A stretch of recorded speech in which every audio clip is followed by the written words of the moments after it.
अब याद करिए, तथागत बुद्ध से लेकर मान्यवर कांशीराम शाह तक हमारे ही बहुजन समाज में, हमें SC/ST OBC के समाज में महापुरुष पैदा होते आए।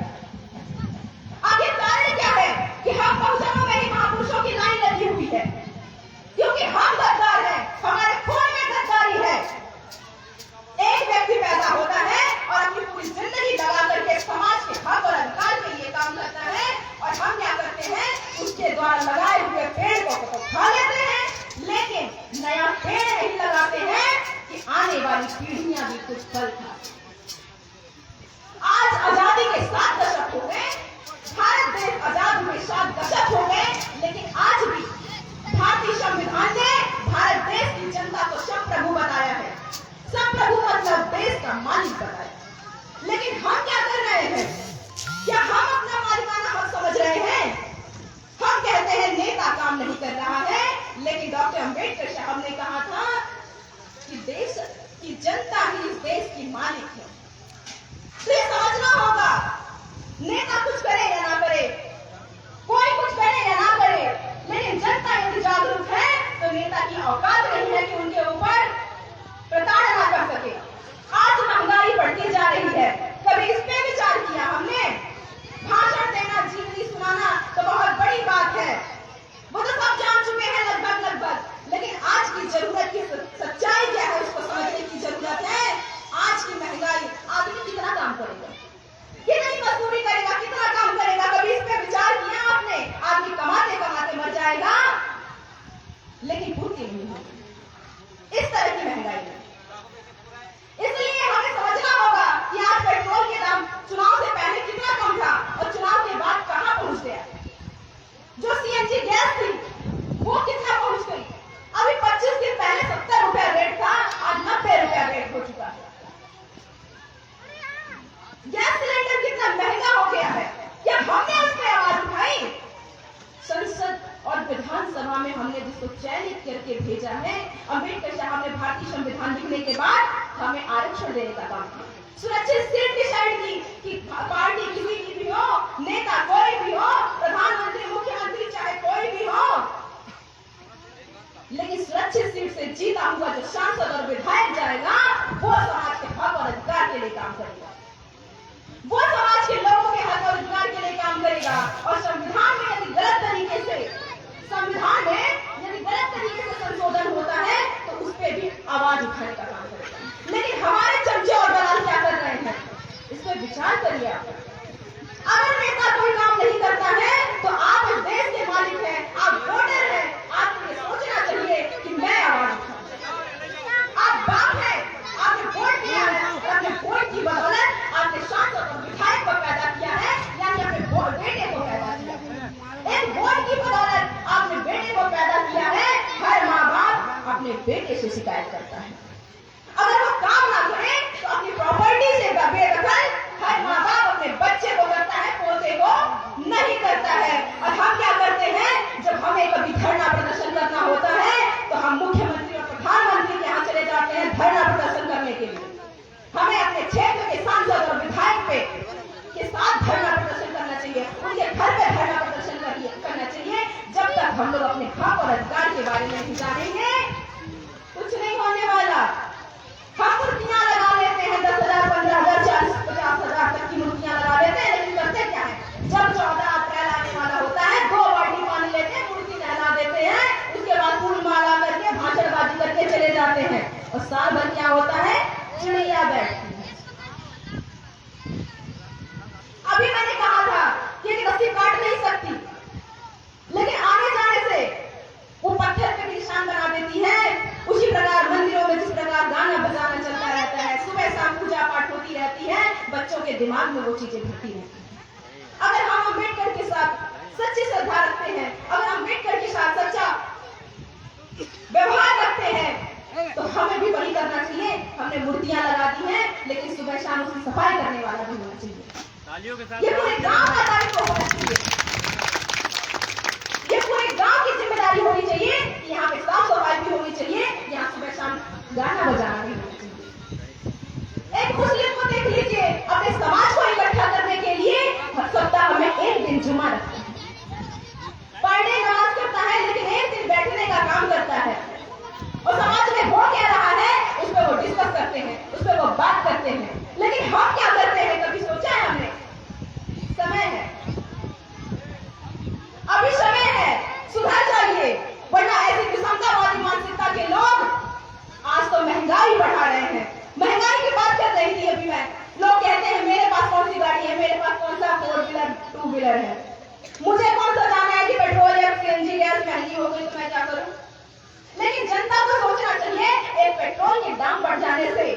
महंगाई बढ़ रही है। क्योंकि जब ट्रांसपोर्ट होता है, आयात और निर्यात होता है, जब एक जगह से दूसरी जगह पे कोई सामान जाता है तो पेट्रोल की वजह से जाता है। क्योंकि जिस गाड़ी से जा रहा है उस गाड़ी में भी तो पेट्रोल बढ़ रहा है। अब जिसका पेट्रोल महंगा होगा वो किराया महंगा लेगा, और जिसका किराया महंगा होगा, जो किराया महंगा देकर के आएगा, तो अपना सामान भी महंगा बेचेगा। तो उसकी भरपाई कौन करेगा? हम आप जनता करेंगे। तो इसके लिए हर किसी को आवाज उठाने की जरूरत है। अगर सड़कें सूनी हो जाएंगी तो संसद और विधानसभा सुनसान हो जाएगी। इसलिए जनता को अपने हक और अधिकार को समझना होगा। ऐसी विषमतावादी मानसिकता विचारधारा के लोग आपको लूट लेंगे। वो कहते हैं ना कि अमन लूट लेंगे, चमन लूट लेंगे और इन गरीबों के तन का कफन लूट लेंगे। अमन लूट लेंगे, चमन लूट लेंगे और इन गरीबों के तन का कफन लूट लेंगे। अभी भी वक्त है, अभी भी समय है। संभल जाओ है भीड़ के दीवानों, वरना ये गांधी के चेले तुम्हारा वतन लूट लेंगे, तुम्हारा वतन लूट लेंगे।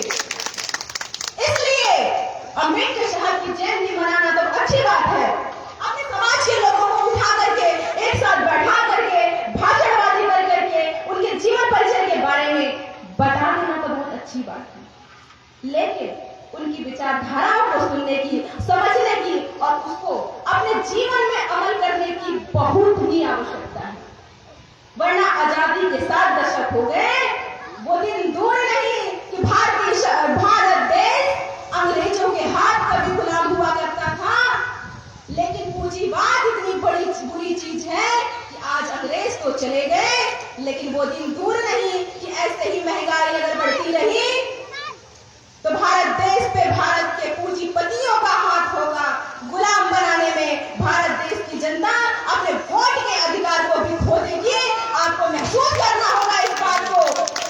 इसी विधानसभा के चुनाव में आप देखिए, एक गांव के, खासकर एससी और एसटी के गांव के, ओबीसी के गांव की लिस्ट को आप उठा के देख लीजिए। जिस घर में 5 वोटर थे उस घर में किसी का 2 है, किसी का 3 है। आपके वोट के अधिकार को खत्म करने का काम किया। अगर आपको आपके हाथ को काट दिया जाए तो आपको बहुत दर्द होगा, लेकिन आपको हल्की सी सुई लगाई जाए तो आप सोचेंगे चींटी जैसा तो काट रहा है ना? यह विषमतावादी विचारधारा के लोग ऐसे ही करते हैं। वो जानते हैं, आप लोगों ने सुना होगा कि लोग कहते हैं भाषणों में कि भारतीय संविधान लागू होने के बाद हमें बोलने का अधिकार मिला, हमें बैठने का अधिकार मिला, हमें अमन चैन की जिंदगी जीने के अधिकार मिला है, वो भारतीय संविधान की बदौलत मिला है। तो आपने कभी ये सोचा कि भारतीय संविधान की बदौलत अगर हमें इतने हक और अधिकार मिले हैं तो उसको सुरक्षित रखने का काम, उसको सुरक्षित रखने का दायित्व भी हमारा होना चाहिए। विषमतावादी लोग तो उस समय भी सही थे, आज भी सही है, और संविधान नहीं रहेगा तो भी वो फल फूल लेंगे। सबसे ज्यादा तकलीफ तो हमारे साथ होगी। इसलिए भारतीय संविधान की सुरक्षा करना और भारतीय संविधान जिस विभागों में लागू होता है, मतलब सरकारी विभाग में, जहां पे हमें आरक्षण मिलता है, जहां पे हमारे हक और अधिकार मिलते हैं, उस हक अधिकार मिलने वाले स्थान को भी बेचने का काम किया जा रहा है। साथियों, आप सभी लोगों को बता दें, अगर कोई मरीज हो उसे कह दिया जाए तो कल मर जाओगे, वो शाम को क्या रात में मर जाएगा डर से। मैडम बोल रहे हैं ना, तो आज लोगों के बीच में ये डाला जा रहा है कि सरकारी विभाग बेचे जा रहे हैं, लेकिन आप सभी लोगों को मैं बता दूं, भारतीय संविधान में स्पष्ट लिखा हुआ है कि भारत के किसी भी राष्ट्रीय चीज को बेचा नहीं जा सकता, यानी निजीकरण नहीं किया जा सकता। इसलिए जनता को नई चीज की जरूरत होती है ना। उन्होंने कहा ठीक है, निजीकरण नहीं, हम एकीकरण कर दे रहे हैं, मोनेटाइज कर दे रहे हैं, यानी लीज पे दे रहे हैं, यानी गिरवी। जैसे हम अपना कोई गहना सुनार के पास गिरवी रख के पैसा ले लेते हैं, उसी प्रकार हमारे सारे सरकारी विभाग बेचे नहीं जा रहे हैं, बल्कि उसको लीज पे दिया जा रहा है इन पूंजीपतियों के हाथ में। तो उसे समझना होगा और अपने हक और अधिकार के बारे में जानना होगा। अम्बेडकर साहब ने इतनी मेहनत के साथ, हमारे महापुरुषों ने इतनी मेहनत के साथ हमें जो अमन चैन की जिंदगी जीने के लिए अधिकार देने का काम किया है,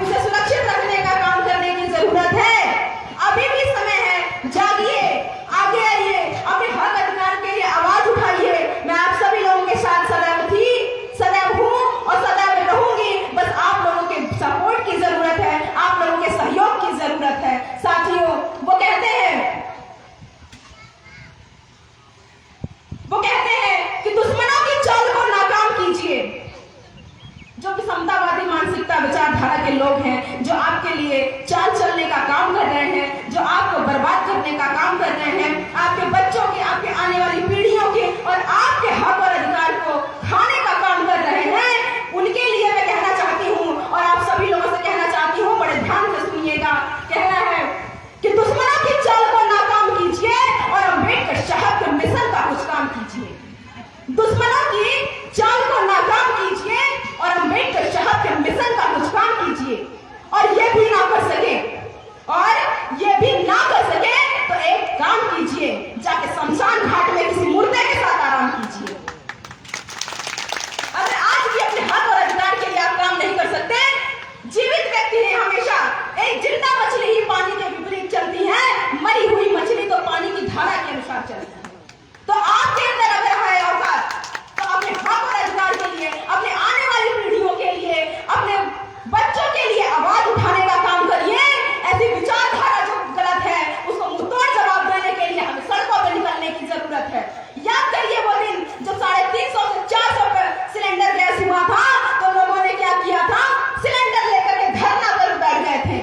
आज 1000 के पार हो गया, कहां चले गए लोग? वही भारतीय जनता पार्टी के लोग मनमोहन सिंह को चूड़ियां भेजने का काम किए थे, आज क्या हो गया? उन्हीं के प्रधानमंत्री चूड़ी पहन के बैठ गए क्या? अगर आप अपने हक और अधिकार के लिए नहीं उठेंगे तो ऐसे ही एक एक करके आपको बेच देने का काम किया जाएगा। अगर आप जिंदा हैं तो प्रमाण दीजिए, अगर आप जिंदा हैं तो प्रमाण दीजिए। मैं आपके हक और अधिकार के लिए काम करना चाहती हूँ, आवाज उठाने का काम करती हूँ, आप सहयोग करिए। अगर आप जिंदा हैं तो प्रमाण दीजिए, वरना मुर्दों के साथ आराम करिए। मरी हुई मछली के अनुसार विपरीत दिशा में न जाकर के पानी जैसे बह रहा है वैसे बहते रहिए, समझौता करते रहिए। कहते हैं ना कि बकरे की माँ कब तक खैर मनाएगी, आज नहीं तो कल काटी ही जाएगी। आज आपके पास कुछ पैसे हैं, आज आपके पास कुछ पैसे हैं, जी खा लीजिए। कुछ दिन बाद आपका क्या हश्र होने वाला है उस पर अनुमान लगाने की जरूरत है। आदमी दिन भर मेहनत करके, मजदूरी करके 300 साढ़े 300 रुपया कमाता है और 200-250 रुपए का तेल ले आता है, कैसे खर्चा चलाता है?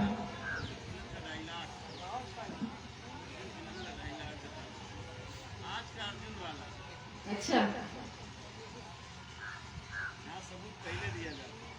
भारत देश है, यहाँ पे सबूत पहले दिया जाता है।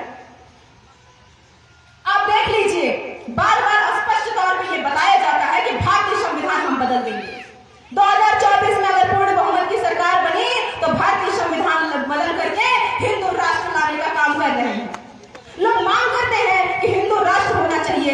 मैं कहती हूँ सुप्रीम कोर्ट का आदेश है 1995 में कि हिंदू धर्म ही नहीं है, ये प्रूफ है। हिंदू धर्म ही नहीं है, हिंदू तो एक जीवन शैली है। इसलिए चुनाव के समय जय श्री राम का नाम लिया जा सकता है। आचार संहिता कहती है किसी धर्म, किसी जाति पे हम नाम नहीं ले सकते, किसी धर्म और जाति पे हम वोट नहीं मांग सकते, लेकिन जय श्री राम के नाम पे अगर वोट मांगा जा रहा है तो इससे स्पष्ट हो जाता है कि हिंदू धर्म नहीं है। जो प्रमाण की बात कही जा रही है, साथियों मेरी बात हो सकता है बुरी लगे, लेकिन सर मैं समझती हूँ आपको कि मैं एक तर्कसंगत बात कर रही हूँ, मैं किसी पार्टी का विरोध नहीं कर रही हूँ, लेकिन मैं कहना चाहती हूँ कि जो भी यहाँ भारत देश में काम होता है वो प्रूफ के साथ होता है। आप फिल्मों को देखिए, आज का अर्जुन एक फिल्म था। आज मैं किसी गांव में गई थी, वहां पे जयंती मना जा रही थी और मैंने वहां पे सुना, लोगों ने कहा कि सरकार अनाज दे रही है, सरकार अनाज दे रही, खेत में काम करने का मन नहीं करता। अब मन नहीं करता क्योंकि सरकार जो है अनाज दे रही है। तो मुझे याद आया उस फिल्म का, आज का अर्जुन एक फिल्म थी, उसमें अमरीश पुरी ने क्या किया कि किसानों के खलिहान में आग लगा दी और अगले दिन कहा कि मेरे रहते हुए मेरे क्षेत्र की जनता भूखी नहीं रह सकती। मेरे गोदामों से अनाज उठाकर के उस जनता को दे दिया गया, जनता को बांटा गया। और उनके साथ का जो व्यक्ति था उसने कहा ठाकुर इनके हाथ, इनके अंगूठे का निशान लगवा लिया जाए। उसने कहा नहीं, इनको हराम के खाने की आदत तो डाल दो, ये खुद ही अंगूठा लगा के दिए। तो वो चीज मुझे एहसास हुई उस गांव से सुन के कि सरकार फ्री में 5 किलो राशन तो दे ही रही है, खेत में काम करने का मन नहीं करता। अम्बेडकर साहब का मानना था कि सारे उद्योगों का राष्ट्रीयकरण हो, सारे जमीनों का राष्ट्रीयकरण हो। अम्बेडकर साहब का सपना कहाँ पूरा हुआ? अब तो पूंजीपतियों के हाथ आपकी जमीन भी चली जाएगी क्योंकि आपको 5 किलो राशन बड़ा अच्छा लग रहा है। वो मत भूलिए कि जब तितर को फंसाना होता है तो जाल में दाना डाला जाता है।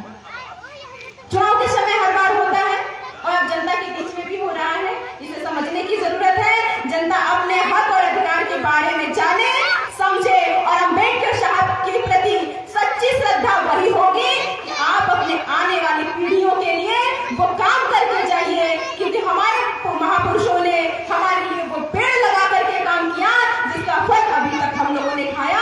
अब हमारा ये दायित्व होना चाहिए, अम्बेडकर साहब के लिए सच्ची श्रद्धा वही होगी कि हम भी वो पेड़ लगाएं ताकि आने वाली पीढ़ियां अमन चैन की जिंदगी जी करके एक गरिमापूर्ण जीवन जिंदगी जी सके और उस पेड़ द्वारा लगाए हुए पेड़ को, हमारे द्वारा लगाए हुए उस पेड़ को खा सके। इसलिए आप सभी लोगों को मैं पुनः एक बार नमो बुद्धाय जय भीम करती हूँ और अपनी बात को खत्म करती हूँ। जय भीम, जय भारत। धन्यवाद पूरा पूजा जयसवाल जी। हमारे बीच डॉक्टर जी एन बहुत मौजूद है। हम इजाज़त करेंगे आए और इस समाज को संबोधित करें। डॉक्टर साहब प्लीज।